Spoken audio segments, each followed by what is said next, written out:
আলহামদুলিল্লাহ 17 বছর পর ভোট দেওয়ার সুযোগ পেয়েছি, সেজন্য আল্লাহ রাব্বুল আলামিনের কাছে শুকরিয়া আদায় করছি। এর ইমিডিয়েট আগের ভোটে যেখানে এসেছিলাম আমি গৃহবন্দী ছিলাম।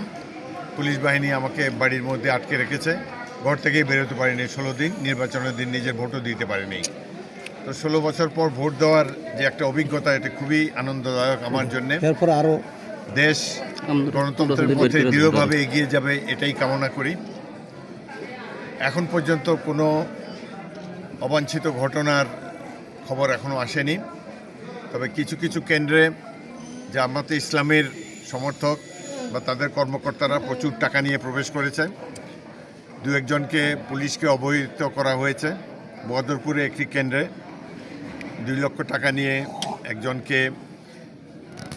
একজন তাদের কর্মীকে ভোটারকে প্রভাবিত করার মতো সিচুয়েশনে পাওয়া গিয়েছে, তবে পুলিশ কোনো ব্যবস্থা নেয়নি।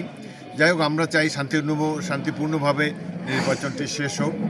এই নির্বাচনের উপরে বাংলাদেশের ভবিষ্যৎ নির্ভর করে।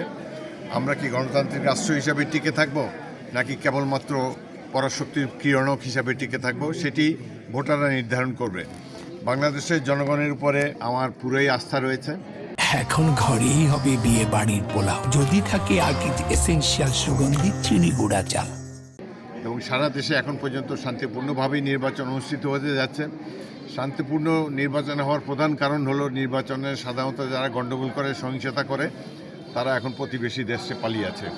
এই কারণেই প্রধানত ভোটটা এখন পর্যন্ত সুষ্ঠু আছে।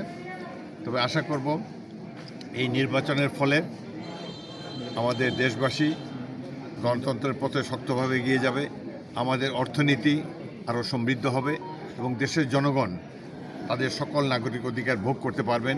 এমনই একটি সরকার আমরা প্রতিষ্ঠা করতে চাই। আমার দল বিএনপি যদি রাষ্ট্র ক্ষমতায় যায়, তাহলে ইনশাআল্লাহ এদেশের জনগণ একটি নতুন বাংলাদেশ দেখতে পাবেন। এখানে প্রত্যেকটি মানুষের সমান অধিকার তারা প্রয়োগ করতে পারবেন।